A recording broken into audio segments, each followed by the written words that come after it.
മുഹമ്മദ് നബി സല്ലല്ലാഹു അലൈഹി വസല്ലം തങ്ങൾ ഈ ദുനിയാവിൽ നിന്ന് ഒരു മനുഷ്യന് നേടാവുന്ന 3 സൗഭാഗ്യങ്ങളെയാണ് പരിചയപ്പെടുത്തിയിട്ടുള്ളത്. അതിലൊന്ന് വിശാലമായ വീട്, രണ്ടാമത്തേത് സ്വാലിഹത്തായ ഭാര്യ, മൂന്നാമത്തേത് സൗകര്യപ്രദമായ വാഹനം. ഇത് മൂന്നും വീട് വിശാലമായിരിക്കണം. വിശാലം എന്ന് പറയുമ്പോൾ ഓരോ ആളുകൾക്കും അനുസരിച്ചാണ്. എല്ലാവരും ഒരേപോലത്തെ വീട്ടിൽ താമസിക്കണമെന്നില്ല. ഓരോരുത്തരുടെയും ആവശ്യം, അവൻ്റെ കുടുംബത്തിൻ്റെ വലുപ്പം, വിരുന്നു വരാനുള്ള ആളുകളുടെ വലുപ്പം, ഇതൊക്കെ പരിഗണിച്ചുകൊണ്ടുള്ള വിശാലത ഓരോ ആളുകളുടെയും വീടിനുണ്ടാകാവുന്നതാണ്. ഭാര്യയിൽ ഉണ്ടാവേണ്ടത് സ്വലാഹിയത്താണ്, സ്വാലിഹത്തായ ഭാര്യ. സത്യത്തിൽ വിവരം ഉണ്ടായതുകൊണ്ട് സ്വലാഹിയത്ത് ഉണ്ടാവണമെന്നില്ല. ഭാര്യ എപ്പോഴും ഭംഗിയേക്കാൾ പ്രധാനമാണ്, അല്ലെങ്കിൽ തറവാടിനേക്കാൾ പ്രധാനമാണ് സ്വാലിഹത്തായ ഭാര്യ. വാഹനത്തിൽ ശ്രദ്ധിക്കേണ്ടത് സൗകര്യമാണ്. വൈക്ക നിൽക്കുന്ന വണ്ടിയാണെങ്കിൽ വേഗം വിൽക്കണം, എക്സ്ചേഞ്ച് ചെയ്തിട്ട് വേറെ എടുക്കണം എന്നുള്ളതാണ്. വണ്ടി എപ്പോഴും സൗകര്യമായിരിക്കണം. അപ്പോൾ നല്ല നിലയിൽ ഡ്രൈവ് ചെയ്യാൻ പറ്റുന്ന മൈലേജുള്ള നല്ലൊരു വാഹനം, ഇത് മൂന്നും ഈ ദുനിയാവിൽ നിന്ന് നേടാവുന്ന ഏറ്റവും വലിയ സൗഭാഗ്യമാണെന്ന് പുണ്യനബി സല്ലല്ലാഹു അലൈഹി വസല്ലം പറഞ്ഞിട്ടുണ്ട്. ഏതൊരു വിഷയത്തെ നമ്മൾ ചിന്തിക്കുമ്പോഴും അതിനൊരു നിയമം ആവശ്യമാണ്. അപ്പോൾ വീടുണ്ടാക്കുമ്പോൾ വീടിനാവശ്യമായൊരു നിയമം ഉണ്ടായിരിക്കണം. ആ നിയമത്തിൻ്റെ അടിസ്ഥാനത്തിലാണ് അത് ചെയ്യേണ്ടത്. നിർമ്മാണ രീതിയുടെ അല്ലെങ്കിൽ നിർമ്മാണ ശാസ്ത്രത്തിൻ്റെ, ശാസ്ത്രം എന്ന് പറഞ്ഞത് വിജ്ഞാനം, നിർമ്മാണ വിജ്ഞാനത്തിൻ്റെ തുടക്കം പരിശോധിച്ചാൽ ഇസ്ലാമികമായി നമ്മൾ ചിന്തിക്കുമ്പോൾ കഅബയിൽ നിന്നാണ് അതിൻ്റെ തുടക്കം എന്ന് കാണാൻ പറ്റും. ആദം നബി അലൈഹി ഇസ്ലാമിൻ്റെയും മുമ്പ് മലക്കുകളാണ് കഅബ നിർമ്മിച്ചത് എന്നാണ് താരീഖിൽ പറഞ്ഞിട്ടുള്ളത്. ആദം നബി അലൈഹി ഇസ്ലാമിൻ്റെ കാലത്ത് ഏതായാലും കഅബ ഉണ്ടായിട്ടുണ്ട്. നൂഹ് നബി അലൈഹി ഇസ്ലാമിൻ്റെ കാലഘട്ടത്തിൽ വലിയൊരു പ്രളയമുണ്ടാവുകയും അതിൽ കഅബ തകരുകയും ചെയ്തിട്ട് ഇബ്രാഹിം നബി അലൈഹി ഇസ്ലാമും മകൻ ഇസ്മായിൽ അലൈഹി ഇസ്ലാമുമാണ് കഅബയുടെ പുനർനിർമ്മാണം നിർവഹിച്ചിട്ടുള്ളത്. ദീർഘചതുരാകൃതിയിലായിരുന്നു കഅബയുടെ നിർമ്മാണം നടത്തിയത്. ജിബ്രീൽ അലൈഹി ഇസ്ലാമാണ് അതിന് നേതൃത്വവും മേൽനോട്ടവും വഹിച്ചിട്ടുള്ളത്. അപ്പോൾ ആ നിലക്ക് പരിശോധിക്കുമ്പോൾ നിർമ്മാണ പ്രവർത്തനങ്ങളിൽ ആദ്യത്തേത് കഅബയുടെ നിർമ്മാണമാണ് എന്നനുമാനിക്കേണ്ടി വരും. അതിനു മുമ്പും ആളുകൾ ജീവിച്ചിട്ടുണ്ട്. അവർ മലകൾ തുരന്നും പാറകൾ തുരന്നുമൊക്കെ വീടുണ്ടാക്കിയാണ് ജീവിച്ചിരുന്നത്. നിലവിൽ നമ്മൾ ഈ കാണുന്ന തരത്തിലുള്ള നിർമ്മാണ രീതി ഇബ്രാഹിം നബി അലൈഹി ഇസ്ലാമിൻ്റെ കഅബ നിർമ്മാണത്തിൽ നിന്നാണ് ആരംഭിച്ചത് എന്ന് പറയലായിരിക്കും ശരി. വീട് വെക്കാൻ വേണ്ടി സ്ഥലം അന്വേഷിക്കുമ്പോൾ ആദ്യം നാട് എന്നതാണ് പ്രധാനം. ഏത് നാട്ടിൽ വീട് വെക്കുന്നു എന്നാണ്. ഒരാൾ ഏത് നാട്ടിൽ വീട് വെക്കുന്നുവോ ആ നാടിൻ്റെയും നാട്ടുകാരുടെയും സ്വഭാവം അതിൽ ഉണ്ടായിത്തീരുമെന്നതാണ്. പരമാവധി ഇന്നത്തെ ഒരു സാമൂഹ്യ സാഹചര്യം അനുസരിച്ച് പെറ്റു വളർന്ന നാട്ടിൽ നിന്ന് മാറി താമസിക്കാതിരിക്കാൻ ശ്രദ്ധിക്കണം. അതിന് വിരോധമൊന്നും ഉണ്ടായതുകൊണ്ടല്ല, ഒരു രണ്ടാന്തരം പൗരനായിട്ടാണ് ചെന്ന് താമസിക്കുന്ന നാട്ടുകാർ കാണുക. വന്നേരികൾ, വന്ന് താമസിക്കുന്നവർ 20 കൊല്ലം കഴിഞ്ഞിട്ടാണെങ്കിലും ഓലിവിടെ വന്ന് പാർത്തതാണ് എന്ന് പറയുന്നൊരു രീതി ആളുകൾ ഇന്ന് പൊതുവെ സ്വീകരിച്ചു വരുന്നുണ്ട്. അതൊരു നല്ല രീതിയല്ല. നിങ്ങൾ വിദേശികളെ ബഹുമാനിക്കണമെന്നും ഞാൻ വിദേശിയാണെന്നും മുഹമ്മദ് നബി സല്ലല്ലാഹു അലൈഹി വസല്ലം പറഞ്ഞിട്ടുണ്ട്. പക്ഷെ അങ്ങനെയൊക്കെ ആണെങ്കിൽ ഇന്നത്തെ ഒരു സാമൂഹ്യ ചുറ്റുപാടനുസരിച്ച് വന്ന് താമസിക്കുന്നവരെ രണ്ടാം തരക്കാരായി കാണും. അതുകൊണ്ട് പെറ്റു വളർന്ന നാട്ടിൽ തന്നെ താമസിക്കാൻ പറ്റുമെങ്കിൽ ആ നാട് തന്നെയാണ് തിരഞ്ഞെടുക്കേണ്ടത്. എന്തായാലും ആദ്യം ആലോചിക്കേണ്ടത് നാടിനെ കുറിച്ചാണ്. രണ്ടാമത് ചിന്തിക്കേണ്ടത് അയൽവാസികളെ കുറിച്ചാണ്. അയൽവാസിയുടെ ഗുണം താമസിക്കുന്ന മനുഷ്യന് ഉണ്ടായിത്തീരും എന്നതാണ്. മൂന്നാമത് മൃഗങ്ങൾ താമസിക്കാൻ ഇഷ്ടപ്പെടുന്ന ഭൂമിയാണ് മനുഷ്യനും താമസിക്കാൻ ഇഷ്ടപ്പെടുന്ന ഭൂമി. പ്രത്യേകിച്ച് വളർത്തു ജീവികൾ, ആട്, പശു മുതലായ ജീവികളെ. അപ്പോൾ ഒരു സ്ഥലം നമ്മൾ വീട് നിർമ്മിക്കാൻ വേണ്ടി തിരഞ്ഞെടുത്താൽ ഒരാടിനെ അല്ലെങ്കിൽ പശുവിനെ അവിടെ സ്വതന്ത്രമായി മേയാൻ വിടുക. പുല്ല് തിന്ന് ഇലകൾ തിന്ന് അവകൾ വിശ്രമിക്കാൻ വേണ്ടി തിരഞ്ഞെടുക്കുന്ന സ്ഥലം ഏറ്റവും അനുയോജ്യമായിരിക്കും. പൂച്ച വിശ്രമിക്കുന്ന സ്ഥലം ബെഡ്റൂമിന് ഏറ്റവും അനുയോജ്യമായിരിക്കുമെന്ന് ഹയാത്തുൽ ഹൈവാനിൽ ഉദ്ധരിച്ചിട്ടുണ്ട്. അതായത് ഏറ്റവും മനസ്സമാധാനമുള്ള സ്ഥലത്താണ് അത്രേ പൂച്ച വിശ്രമിക്കാൻ കിടക്കാറുള്ളത്.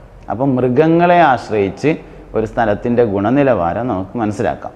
നേരത്തെ ആ ഭൂമിയിൽ താമസിച്ചിരുന്ന ആളുകളുടെ ജീവിത ചുറ്റുപാടുകളും നിലവാരവും നോക്കിയിട്ട് ഈ ഭൂമി താമസിക്കാൻ അനുയോജ്യമായതാണോ അല്ലയോ എന്ന് നമുക്ക് വിലയിരുത്താൻ കഴിയും.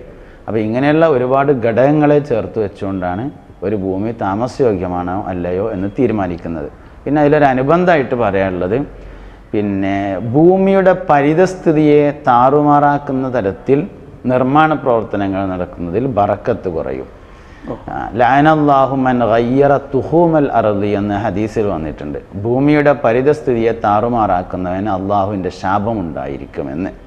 ഒരു ഗതിയില്ലാതെ ആകെ 3 സെൻറ്റേ ഉള്ളൂ, അത് പാടത്തായിപ്പോയി, അത് തൂർത്ത് ഒരു വീട് വെക്കുന്ന ആളെ ശവത്തിൽ കുത്തല്ല ഞാൻ ചെയ്യുന്നത്. മലകൾ ഇടിച്ചുകൊണ്ടും എല്ലാ സൗകര്യങ്ങളും ഉണ്ടായിരിക്കെ അത്തരം അതിക്രമങ്ങൾ ചെയ്യുന്നത് ജീവിതത്തിൻ്റെ ബറക്കത്തിനെ കുറക്കും. അപ്പോൾ അങ്ങനെയൊന്നും ചെയ്യാതെ തന്നെ വീട് വെക്കാൻ പറ്റുന്ന സ്ഥലമാണ് തിരഞ്ഞെടുക്കേണ്ടത്. അപ്പോൾ വലിയ സാങ്കേതിക വിദ്യ ഇല്ലാതെ തന്നെ നമുക്ക് താമസയോഗ്യമായ സ്ഥലമാണോ എന്ന് കണ്ടുപിടിക്കാൻ?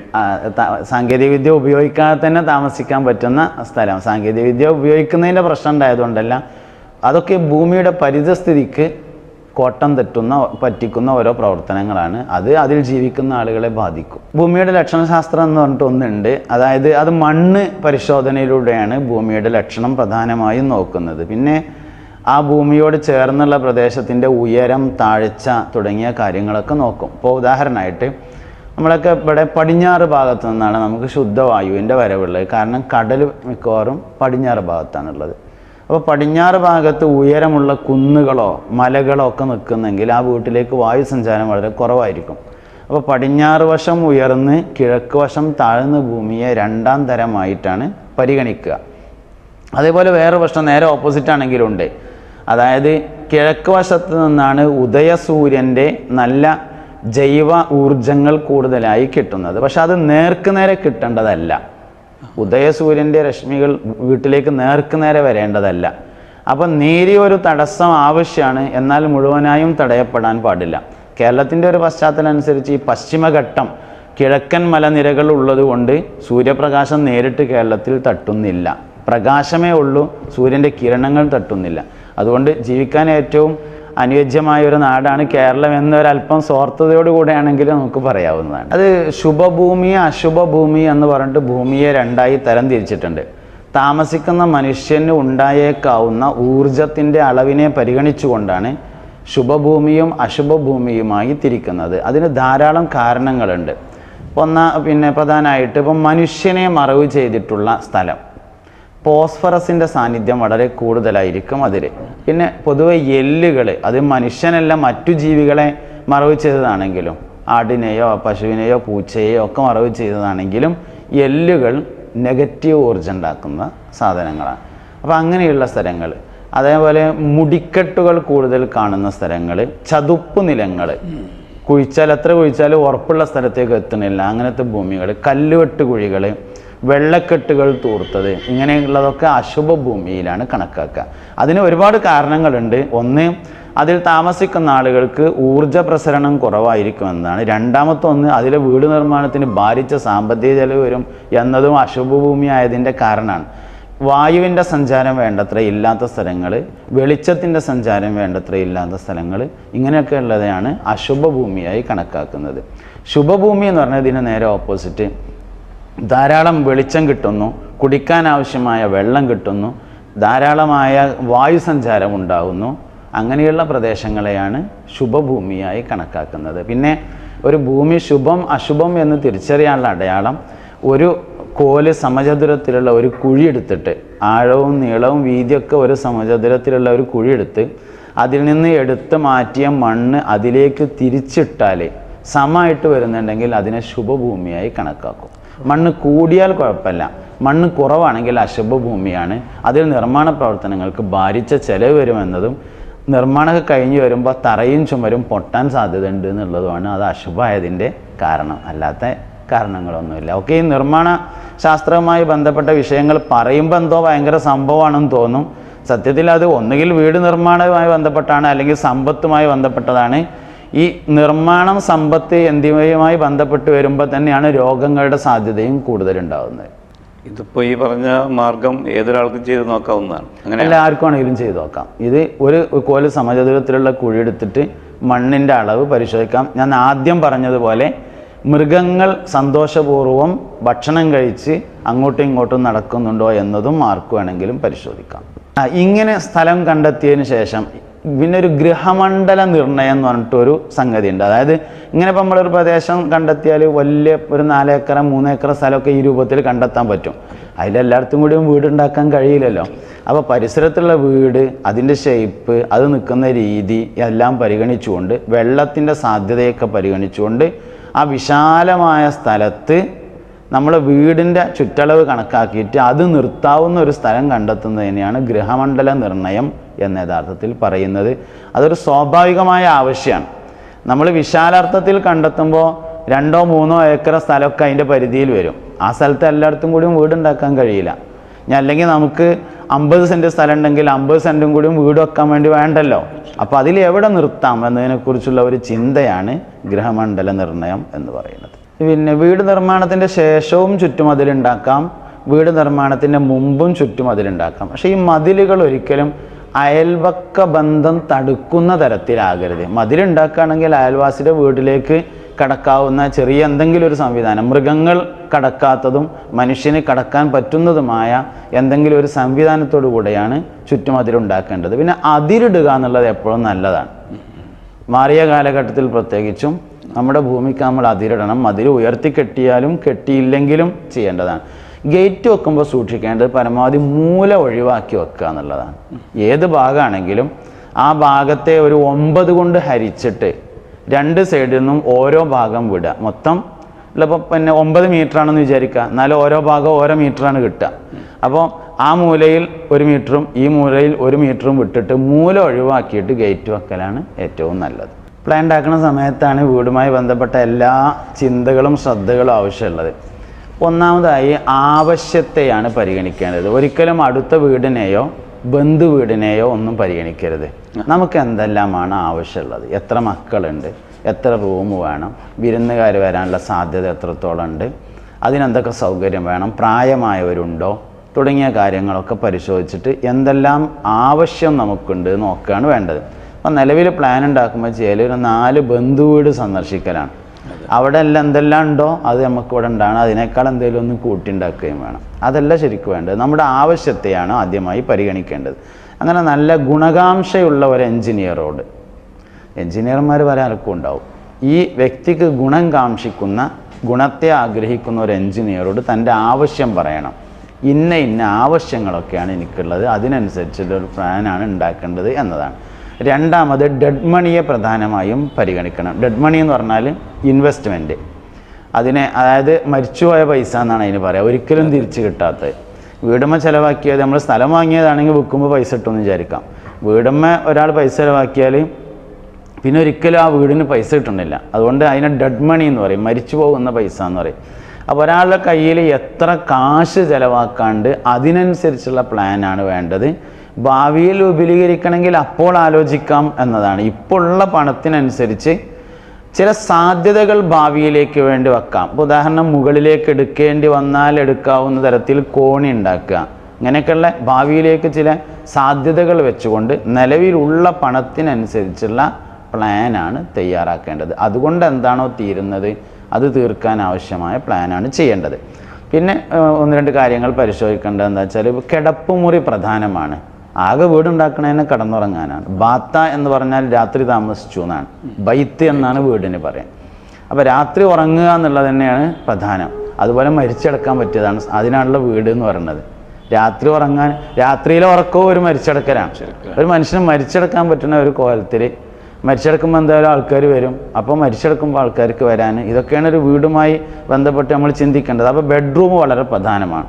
ബെഡ്റൂം സംവിധാനിക്കുന്ന സമയത്ത് വാതിലിൻ്റെയോ ജനലിൻ്റെയോ നേരെ അല്ലാതെ ഒന്നുകിൽ വടക്കോട്ട് തലയും തെക്കോട്ട് കാലും വെച്ച് കിടക്കാൻ കഴിയണം, അല്ലെങ്കിൽ തെക്കോട്ട് തലയും വടക്കോട്ട് കാലും വെച്ച് കിടക്കാൻ കഴിയണം, അതായത് കട്ടിലിടാൻ കഴിയണം. ഇല്ലെങ്കിൽ കിഴക്ക് വശത്തേക്ക് തലയും പടിഞ്ഞാറ് വശത്തേക്ക് കാലുമായി കട്ടിലിടാൻ കഴിയുന്ന തരത്തിലായിരിക്കണം ബെഡ്റൂം സംവിധാനിക്കേണ്ടത്. ബാത്റൂം പ്ലാൻ ചെയ്യുമ്പോൾ പരമാവധി ഖിബിലയിലേക്ക് മുന്നിട്ടും പിന്നിട്ടും ഇരിക്കാത്ത തരത്തിൽ പ്ലാൻ ചെയ്യണം. മറയുണ്ടെങ്കിൽ പറ്റുമെന്ന അഭിപ്രായമുണ്ട്, എന്നാലും ഉണ്ടാക്കുമ്പോൾ കൂടി സൂക്ഷിക്കാമല്ലോ. ഉള്ളൊരു സ്ഥലത്ത് ഇരിക്കുമ്പോൾ നമുക്ക് ഉള്ള സൗകര്യത്തിനനുസരിച്ച് ചെയ്യാം. നമ്മളൊന്ന് ഉണ്ടാക്കുമ്പോൾ അത് പിന്നെ ഖിബിലയിലേക്ക് മുന്നിട്ടും പിന്നിട്ടുമല്ലാതെ ഇരിക്കാവുന്ന തരത്തിൽ പ്ലാൻ ചെയ്യണം. പിന്നെ പുറത്തു നിന്ന് വരുന്ന ആളുകൾക്ക് പരമാവധി എത്തിച്ചേരാവുന്ന, നോട്ടവും പെരുമാറ്റവും എത്താവുന്ന ഒരു ഏരിയയെ നേരത്തെ കാണണം. വീട്ടിൻ്റെ ഉള്ളിലേക്കാണ് കയറിയാൽ എല്ലായിടത്തും വരുന്ന ആൾക്കാർക്കൊക്കെ പോകാൻ പറ്റുന്ന തരത്തിൽ ഡിസൈൻ ചെയ്യരുത്. പുറത്തു നിന്ന് വരുന്നവർക്ക് പരമാവധി എത്താവുന്ന ഒരു ഏരിയ, അവിടെ നിന്ന് അങ്ങോട്ട് എന്തെങ്കിലും ഒരു തടസ്സം, ഒന്നുമില്ലെങ്കിൽ ഒരു കർട്ടൻ തൂക്കാനെങ്കിലുമുള്ള ഒരു സംവിധാനത്തോടു കൂടി വീട്ടുകാർക്കുള്ളത് വേറെ സംവിധാനം, സ്വകാര്യത അങ്ങനെ സംവിധാനിക്കണം. ഒരാൾ നമ്മളെ വീട്ടിലേക്ക് കയറി വരികയാണെങ്കിൽ നമുക്കും അയാൾക്കും മുഷിപ്പില്ലാത്ത തരത്തിൽ ഇരുന്ന് സംസാരിക്കാവുന്ന ഒരു സംവിധാനം എപ്പോഴും വീട്ടിൽ, നമ്മളതിന് ഓഫീസ് റൂം എന്ന് പറയാം, അല്ലെങ്കിൽ ലിവിങ് ഏരിയ എന്ന് പറയാം, അല്ലെങ്കിൽ സിറ്റ് ഔട്ട് എന്ന് പറയാം. പഴയ കാലത്ത് കോലായി എന്ന് പറഞ്ഞിരുന്നു. എന്തായാലും അങ്ങനെ ഒരു സാധനം ഉണ്ടായിരിക്കണം. വടക്ക് കിഴക്ക് മൂലയിൽ തെക്കോട്ട് തിരിഞ്ഞ് വീട്ടുകാരൻ ഇരുന്ന് തെക്ക് വശത്ത് ഗസ്റ്റുകൾ ഇരുന്ന് സംസാരിക്കാൻ പറ്റുമെങ്കിൽ അതൊരു ആഢ്യത്വത്തിൻ്റെ അടയാളമാണ്. രാജാക്കന്മാരൊക്കെ അങ്ങനെ ഇരിക്കുക എന്നാണ്. അപ്പോൾ നമ്മൾ വീട് പ്ലാൻ ചെയ്യുമ്പോൾ എന്താ നമുക്കൊരു രാജാവായ സംഭവിക്കുക ഒന്നുമില്ലല്ലോ. അപ്പോൾ അതിനനുസരിച്ച് പ്ലാൻ ചെയ്യുകയാണെങ്കിൽ നല്ലതാണ്. അപ്പോൾ ഇങ്ങനെയൊക്കെയുള്ള കാര്യങ്ങളാണ് പൊതുവായി ഒരു വീട് പ്ലാൻ ചെയ്യുന്ന സമയത്ത് ശ്രദ്ധിക്കാനുള്ളത്. പിന്നെ പ്ലാന് തയ്യാറാക്കിയതിന് ശേഷം ആദ്യം നമ്മളൊന്ന് സൂക്ഷ്മമായിട്ട് നോക്കണം. പിന്നെ നമ്മുടെ ഭാര്യയ്ക്ക് മക്കൾക്കൊക്കെ ഒന്ന് കാണിച്ചു കൊടുക്കണം. ഉമ്മക്കൊക്കെ ഒന്ന് കാണിച്ചു കൊടുത്ത് ഗുണകാംക്ഷയുള്ള ആളുകളുടെ ഒരു അഭിപ്രായമൊക്കെ ചോദിച്ച് 1-2 പ്രാവശ്യം തിരുത്തിയതിന് ശേഷമാണ് ഫൈനൽ ചെയ്യേണ്ടത്. ഒരാളൊരു പ്ലാൻ ഉണ്ടാക്കി തന്നു, അയാളുടെ പരമാവധി ബുദ്ധിയും തൻ്റെ ഇടവും അതിനുവേണ്ടി ഉപയോഗിച്ചിട്ടുണ്ടാവും, ഓക്കെ. എന്നാലും ഒരാൾ കൂടിയും കാണുമ്പോൾ എന്തെങ്കിലും ഒരു അഭിപ്രായം ഉണ്ടാവും. അങ്ങനെ 2-3 ആളുകളുടെ അഭിപ്രായം പരിഗണിച്ചുകൊണ്ട് ഫൈനൽ ചെയ്യുക എന്നുള്ളത് എപ്പോഴും പ്ലാൻ ഉണ്ടാക്കുമ്പോൾ സൂക്ഷിക്കേണ്ടതാണ്. വീടുണ്ടാക്കുന്നതിന് മുമ്പേ തന്നെ കിണർ എവിടെ വരും, സെപ്റ്റിക് ടാങ്ക് എവിടെ വരും എന്നതിനെക്കുറിച്ചൊരു ധാരണ വേണം. അതിനനുസരിച്ചാണ് പ്ലാൻ തയ്യാറാക്കേണ്ടത്. ഇത് രണ്ടും വളരെ പ്രധാനമാണ്. ഏത് ഭാഗത്താണ് കിണർ വരാനും വെള്ളം കിട്ടാനും സാധ്യത ഉള്ളത്. വീടൊക്കെ ഉണ്ടായി കഴിഞ്ഞിട്ട് പിന്നെ പെരൻ്റെ ഉള്ളിൽ കിണറിന് സാധനം കണ്ടാൽ ബുദ്ധിമുട്ടാവും. അപ്പോൾ അതുകൊണ്ട് അതാദ്യം നോക്കണം. സെപ്റ്റിക് ടാങ്ക് വളരെ പ്രധാനമാണ്. ഇപ്പോഴത്തെ കാലത്ത് മഴവെള്ള സംഭരണി വളരെ പ്രധാനമാണ്. അങ്ങനെയുള്ള കാര്യങ്ങൾ എവിടെയെല്ലാം ഉൾക്കൊള്ളിക്കാൻ കഴിയും എന്നതിനെക്കുറിച്ചൊരു ധാരണയും നേരത്തെ ഉണ്ടാക്കിയതിന് ശേഷമാണ് വീട് നിർമ്മാണത്തിലേക്ക് വരേണ്ടത്. പിന്നെ എപ്പോഴും അധികം സ്പീഡിലോ വളരെ സാവകാശത്തിലോ അല്ലാതെ വീട് പണി നടക്കണം. ഭയങ്കര സ്പീഡിൽ പണിയെടുത്ത് തീർക്കലല്ല. എന്നാലും പിന്നെ 1 ഉണ്ടാക്കി 2 കൊല്ലം അവിടെ ഇട്ട്, പിന്നെ ചുമരുണ്ടാക്കി 4 കൊല്ലം ഇട്ട്, അങ്ങനെയിട്ടല്ലേനു. അപ്പോൾ വളരെ സ്പീഡിലും അല്ല അധികം സാവകാശത്തിലും അല്ലാതെ ഒരു നിർമ്മാണ രീതിയാണ് വീട് നിർമ്മാണത്തിൽ സ്വീകരിച്ചു വരണം. പൊതുവേ നമ്മൾ ഗ്രന്ഥങ്ങൾ പരിശോധിച്ചാൽ കിഴക്ക് ദർശനത്തെ അല്ല ഒന്നാമതായി സപ്പോർട്ട് ചെയ്തിട്ടുള്ളത്, വടക്ക് ദർശനത്തെയാണ് ഒന്നാമതായി സപ്പോർട്ട് ചെയ്തിട്ടുള്ളത് കാണും. അതിനൊരു കാരണം എന്താ വെച്ചാൽ, ഇപ്പോൾ ഇങ്ങനെ അടിസ്ഥാനപരമായി പറയുമ്പോൾ സൂര്യൻ്റെ ജൈവോർജ വിതരണം, സൂര്യൻ 2 തരം ഊർജങ്ങൾ വിതരണം ചെയ്യുന്നുണ്ട്. ഒന്ന് അതിൻ്റെ പ്രകാശകിരണങ്ങളും, 2 അതിൻ്റെ ആഗ്നേയ ഊർജവും. ഒന്ന് പ്രകാശോർജം, മറ്റൊന്ന് ആഗ്നേയോർജം. പ്രകാശോർജത്തിൻ്റെ വിതരണം ഉള്ളത് രാവിലെ ശരാശരി സമയം 8 മണി വരെയാണ്. ഈ പ്രകാശോർജം വിതരണം ചെയ്യുമ്പോൾ സൂര്യകിരണങ്ങൾ നേരിട്ട് ശരീരത്തിൽ പതിക്കുന്നത് അത്ര ഗുണകരമല്ല. അത് ഏത് സമയത്താണെങ്കിലും അതിൻ്റെ പ്രകാശേ തട്ടേണ്ടുള്ളൂ, നേരിട്ട് സൂര്യൻ ശരീരത്തിലേക്ക് അടിക്കുന്നത് നല്ലതല്ല. അതുകൊണ്ട് തന്നെ 1-ാം ദർശന സ്ഥലമായി വടക്കിനെയാണ് കണക്കാക്കുന്നത്. അപ്പോൾ കിഴക്ക് നിന്ന് വടക്കിലൂടെ പ്രകാശം കിട്ടുകയും ചെയ്യും, സൂര്യകിരണങ്ങൾ നേരിട്ട് അടിക്കുകയുമില്ല. പക്ഷെ അതൊരു പൊതുവെയുള്ള കാഴ്ചപ്പാടാണ്. കേരളീയ കാഴ്ചപ്പാടിൽ വരുമ്പോൾ ഈ കിഴക്കൻ മലനിരകൾ ധാരാളമായി കേരളത്തിലുണ്ട്, പശ്ചിമഘട്ടങ്ങൾ ധാരാളമായി ഉള്ളതുകൊണ്ട് ഒരിക്കലും സൂര്യകിരണങ്ങൾ, ഉദയസൂര്യൻ്റെ ഉദിക്കുമ്പോഴുള്ള കിരണങ്ങൾ ഒരിക്കലും കേരളത്തിലേക്ക് എത്തുന്നില്ല. അതുകൊണ്ട് അതൊരു മറയായി നിൽക്കുന്നതുകൊണ്ട് നമുക്ക് കിഴക്കിനെ പരിഗണിക്കാം എന്നേ ഉള്ളൂ. അപ്പോൾ ഗ്രന്ഥങ്ങളുടെ അടിസ്ഥാനത്തിൽ 1-ാമതായി പറഞ്ഞിട്ടുള്ളത് വടക്കാണ്, 2-ാമതേ കിഴക്കുള്ളൂ, 3-ാമത് പടിഞ്ഞാറോട്ട് ദർശനം നൽകലാണ്. തെക്ക് ദർശനം നല്ലതല്ല എന്ന അഭിപ്രായമാണ് ഇതുമായി ബന്ധപ്പെട്ട ഗ്രന്ഥങ്ങളിലൊക്കെ പറഞ്ഞിട്ടുള്ളത്. അതിനൊരുപാട് കാരണങ്ങളുണ്ട്. ഒന്ന്, കേരളത്തിൽ ഭൂരിഭാഗവും തെക്ക് വശത്തു കൂടിയാണ് സൂര്യൻ്റെ സഞ്ചാരമുള്ളത്. അപ്പോൾ സൂര്യൻ്റെ അത്യുഷ്ണം വീട്ടിലേക്ക് കടന്നു വരാൻ അത് കാരണമാകുമെന്നതാണ്. പിന്നെ മുൻഗാമികളായ ആളുകൾ ശവസംസ്കാരത്തിന് വേണ്ടിയൊക്കെ ഉപയോഗിച്ചിരുന്നത് വീടിൻ്റെ തെക്ക് വശമായിരുന്നു. അപ്പോൾ അതുകൊണ്ട് തന്നെ ശ്മശാനത്തിലേക്ക്, ശവം അടക്കം ചെയ്ത ഭാഗത്തേക്ക് നോട്ടം വരുമ്പോൾ വീട്ടിലുള്ളവർക്ക് അസ്വസ്ഥത ഉണ്ടാവും എന്നതൊക്കെയാണ് തെക്ക് ദർശനം നല്ലതല്ല എന്ന് പറയുന്നതിൻ്റെ കാരണം. ഇതിൽ നമ്മൾ മനസ്സിലാക്കേണ്ടത് 3 തരം രീതികളാണ് വീട് നിർമ്മാണത്തിലുള്ളത്. ഒന്ന് അത് 3 ആധാരങ്ങൾ എന്നാണ് അതിന് പറയുക. ഒന്ന് ദിക്കിന് ആധാരം, മറ്റൊന്ന് കിബിലക്ക് ആധാരം, മൂന്നാമത്തേത് വഴിക്ക് ആധാരം. ദിക്കിന് ആധാരം എന്ന് പറഞ്ഞാൽ വടക്ക് തെക്ക് ദിശയ്ക്ക് നേരെ കറക്റ്റാക്കി നിർത്തുക, അല്ലെങ്കിൽ കിഴക്ക് പടിഞ്ഞാറ് ദിശയ്ക്ക് കറക്റ്റാക്കി നിർത്തുക. രണ്ടാമത്തേത് കിബിലയിലേക്ക് ചെരിച്ച് നിർത്തുക. മൂന്നാമത്തേത് വഴി എങ്ങനെയാണോ പോകുന്നത് അതിനനുസരിച്ച് വീടും നിർത്തുക എന്നതാണ്. ഇതിൽ വിഷയമായ അറിവുള്ള ഭൂരിഭാഗം ആളുകളും സപ്പോർട്ട് ചെയ്തിട്ടുള്ളത് വീടുകൾ ദിക്കിനാധാരമായി നിർത്തലാണ്. ഒന്നുകിൽ കിഴക്ക് പടിഞ്ഞാറ് ദിക്ക് ശരിയാക്കി, തെക്ക് പടിഞ്ഞാറ് ശരിയാക്കുമ്പോൾ തെക്ക് വടക്ക് ദിക്കും ശരിയാക്കും, ഇങ്ങനെ ദിക്ക് ശരിയാക്കി നിർത്തുക. ഇതിനെയാണ് കൂടുതൽ ആളുകളും സപ്പോർട്ട് ചെയ്തിട്ടുള്ളത്. എന്നാൽ അപൂർവം ചില ആളുകൾ കിബിലക്ക് അഭിമുഖമായി നിർത്തുന്നതിനെ സപ്പോർട്ട് ചെയ്തിട്ടുണ്ട്. ഇത് രണ്ടും തമ്മിലുള്ള ഒരു വ്യത്യാസം എന്താ വെച്ചാൽ, ഭൂമിയുടെ അടിയിലെ ഒഴുക്കുകളും ഭൂമിക്ക് മുകളിലുള്ള ഒഴുക്കുകളും ഒക്കെ ദിക്കിനാധാരമായാണ് നടക്കുന്നത്. അപ്പം അതിന് അനുകൂലമായി വീട് നിർത്തിയാൽ ഒരു പരിധി വരെ പ്രകൃതി ദുരന്തങ്ങളിൽ നിന്ന് വീട് സംരക്ഷിക്കപ്പെടും എന്നതാണ് ദിക്കിനാധാരമായി നിർത്തുന്നതിൻ്റെ കാരണം. പിന്നെ ആരാധനാലയങ്ങൾ, പള്ളികൾ എന്നിവ കിബിലക്ക് തിരിച്ചു നിർത്തൽ ആരാധനക്കുള്ള സൗകര്യത്തിന് വേണ്ടിയാണ്. അതങ്ങനെ ചെയ്യാം. വീട് ദിക്കിനാധാരമായി നിർത്തലാണ് നല്ലത് എന്നാണ് ഭൂരിഭാഗം ആളുകളും അഭിപ്രായപ്പെടുന്നത്. വഴിക്ക് ആധാരമായി നിർത്താറുണ്ട്. അത് വേറൊരു വഴിയില്ലാത്തതുകൊണ്ട് വഴിക്ക് ആധാരമായി സ്വീകരിച്ചു എന്നേ ഉള്ളൂ. മദഹിന് പരിധിയില്ലെന്ന് കിട്ടും. അല്യവുമാക്കുമൽത്തുലക്കും ദീനക്കും, നിങ്ങളുടെ ദീൻ നിങ്ങൾക്ക് ഞാൻ പൂർത്തിയാക്കി തന്നിരിക്കുന്നു എന്ന ആയത്തിറങ്ങിയതിന്റെ ശേഷമാണ് ഈ ആയത്തിറങ്ങുന്നത്. സയ്യിദത്തുന ഖദീജ റളിയല്ലാഹു അൻഹ സ്വർഗത്തിലേക്ക് ആദ്യമായി ടിക്കറ്റ് വാങ്ങിയ ആളാണ്. ഖദീജ ബീവി റളിയല്ലാഹു അൻഹ വഫാത്താകുന്നത് വരേക്കും ഫർള് നിസ്കാരം നിർബന്ധമായിട്ടില്ല. ഖദീജ ബീവി റളിയല്ലാഹു അൻഹ വഫാത്താകുന്നത് വരേക്കും റമദാനിലെ നോമ്പ് നിർബന്ധമായിട്ടില്ല. എന്നാൽ ഖദീജ ബീവി സ്വർഗത്തിലാണ്. ഫർള് നിസ്കാരം ഒന്നും നിസ്കരിച്ചിട്ടില്ല, ഫർളായ നോമ്പ് നോറ്റിട്ടില്ല. അത് രണ്ടും നിർബന്ധമാകുന്നതിന് മുമ്പ് വഫാത്തായിട്ടുണ്ട്. ഇന്നിപ്പോ നമ്മൾ നിസ്കരിക്കണം, നോൽമ്പ് എടുക്കണം, കാരണം നമ്മൾ നിർബന്ധമായതിന്റെ ശേഷം ജീവിക്കുന്ന ആളാണ്. പക്ഷെ ഇനി നമുക്കൊരു കാര്യം കിട്ടും, സ്വർഗത്തിൽ പോവാന് നിസ്കരിക്കുന്നതിനേക്കാളും നോമ്പ് വെക്കുന്നതിനേക്കാളും വലിയ വേറൊരു കാര്യമുണ്ട്. അത് ഖദീജ ബിബി ചെയ്തിട്ടുണ്ട്. നിങ്ങൾക്ക് ഞാൻ പറഞ്ഞത് മനസ്സിലാവുണ്ടോന്നറിയില്ല. സാലിം വെച്ച് നിസ്കരിക്കണ്ടെന്ന് പറഞ്ഞു എന്ന് പറയരുതേ. നമ്മൾ നിസ്കാരം നിർബന്ധമായതിന്റെ ശേഷം ജീവിക്കുന്ന ആൾക്കാരാണ്. നമ്മൾ നിസ്കരിച്ചേ പറ്റുള്ളൂ, നോലും പോറ്റേ പറ്റുള്ളൂ.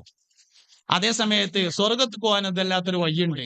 അതുകൊണ്ടാണല്ലോ നിസ്കാരം നോമ്പ് നിർബന്ധമാകുന്നതിന് മുമ്പ് വഫാത്തായ ഖദീജ ബി സ്വർഗത്തിലെത്തുന്നത്. എന്തായിരുന്നു അത്? എന്തായിരുന്നു ഖദീജ ബി റളിയല്ലാഹു അൻഹ ചെയ്തത്? അത് മദ്ഹുൻ നബിയായിരുന്നു സല്ലല്ലാഹു അലൈഹി വസല്ലം. ഇന്നക വല്ലാഹി ലാ യുഖ്സിക അല്ലാഹു അബദാ, ഇന്നക ലതസിലുർ റഹിമ വതഹ്മിലുൽ കല്ല, ഇന്നക ലതസ്തഖുൽ ഹദീസ്. ഖദീജ ബീവി റളിയല്ലാഹു അൻഹ ഇസ്ലാം സ്വീകരിച്ചതിന്റെ ശേഷം ഒരു വർത്താനം പറഞ്ഞു.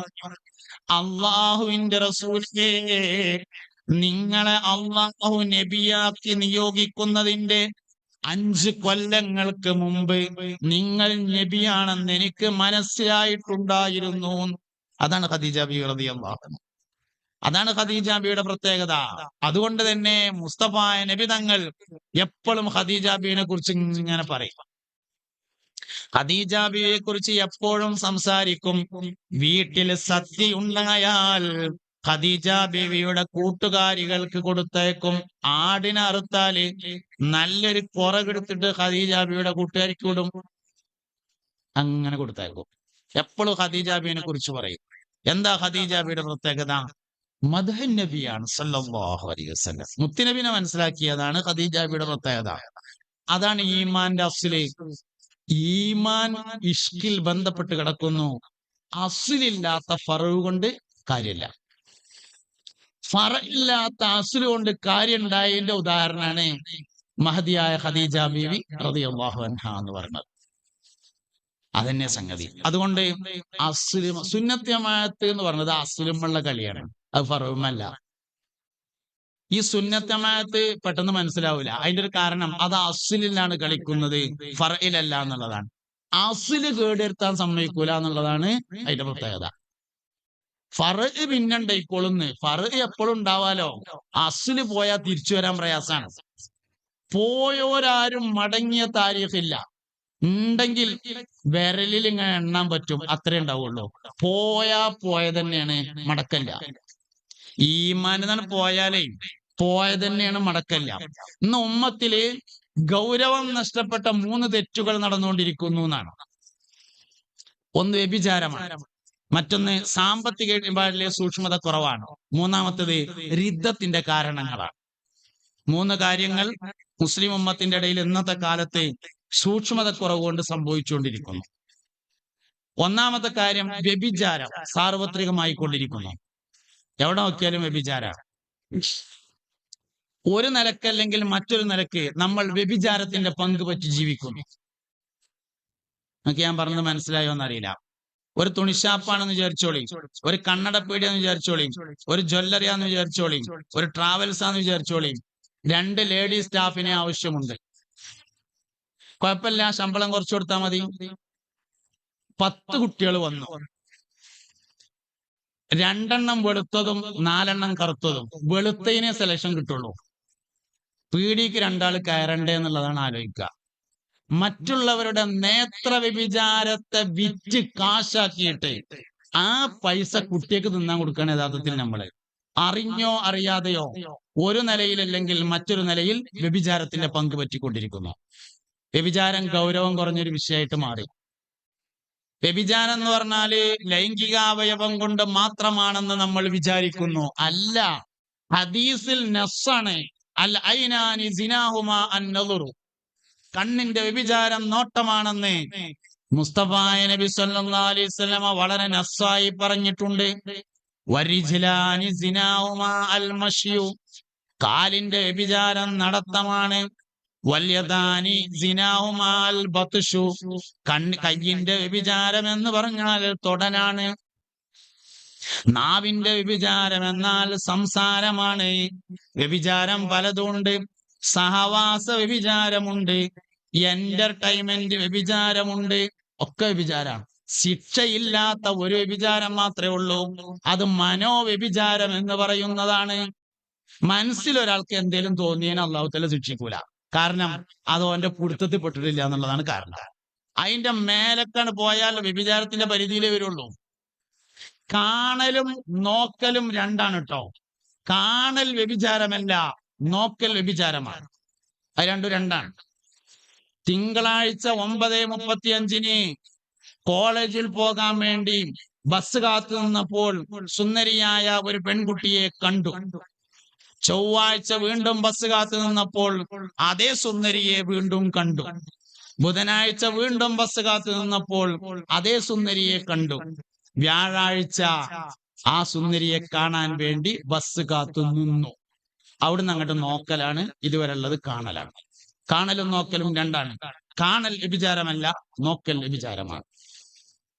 അതാണ് കണ്ണിന്റെ വ്യഭിചാരം എന്ന് പറഞ്ഞത്. അറിഞ്ഞോ അറിയാതെയോ വ്യഭിചാരത്തിന്റെ പങ്ക് നമ്മൾ ഇങ്ങനെ പറ്റിക്കൊണ്ടിരിക്കുന്നു. ഗൗരവം കുറഞ്ഞു, വ്യഭിചാരം ഗൗരവം കുറഞ്ഞു. അതന്നെ. രണ്ടാമത്തേത് സാമ്പത്തിക ഇടപാടിലെ സൂക്ഷ്മതകൾ ഗൗരവം കുറഞ്ഞു വരുന്നുണ്ട്. അതിപ്പോ എങ്ങനെയായാലും വേണ്ടില്ല, കുറച്ച് കാര്യം ഉണ്ടായാൽ മതി എന്ന് ആലോചിക്കുന്നിടത്തേക്ക് നമ്മൾ എത്തി. എന്താ വിഷയം? എങ്ങനെ നഷ്ടപ്പെടാന്നുള്ളത് അറിയില്ല. ഈ ബറക്കത്തുകൾ ഉണ്ടല്ലോ, ബറക്കത്ത്. നമ്മൾ റജബ് മാസമായ ദോരക്കും അല്ലാഹുമ്മ ബാരിക് ലനാ ഫീ റജബിൻ വ ശഅബാൻ വബല്ലിഗ്നാ റമളാൻ.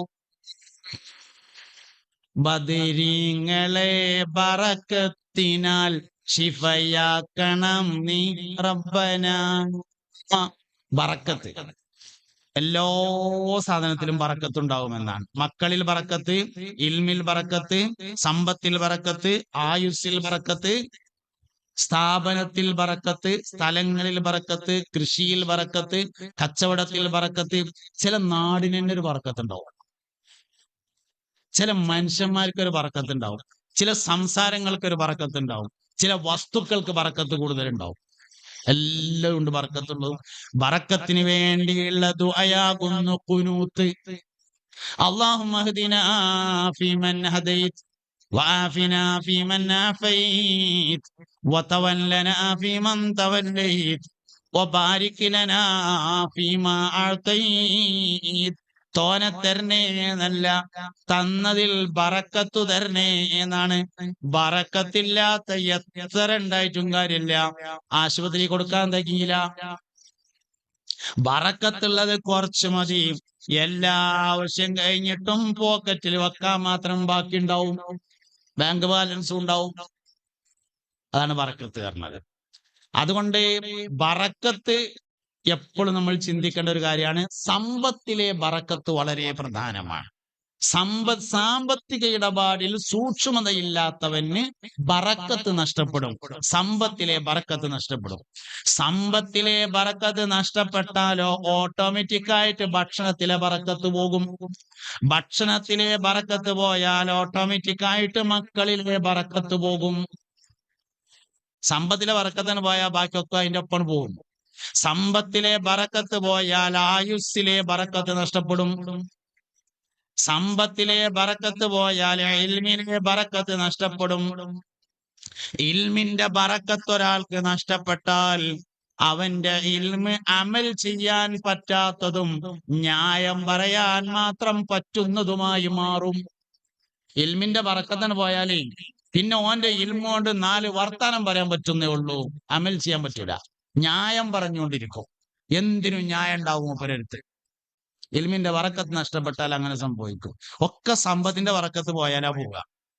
അതുകൊണ്ട് സാമ്പത്തിക ഇടപാടിലെ സൂക്ഷ്മത വളരെ കുറഞ്ഞുകൊണ്ടിരിക്കുന്നു എന്നാണ്. മൂന്നാമത്തേത്, മുർത്തദ്ദാവുന്ന കാര്യങ്ങളിൽ ആളുകൾക്ക് സൂക്ഷ്മത കുറഞ്ഞു വരുന്നു. നിസ്കരിച്ചില്ലെങ്കിൽ മുർത്തദ്ദാവൂല, നിസ്കാരത്തെ കളിയാക്കിയാൽ മുർത്തദ്ദാവും. ഒരാൾ നിസ്കരിച്ചില്ലെങ്കിൽ ദീനിന്ന് പുറത്തു പോവില്ല.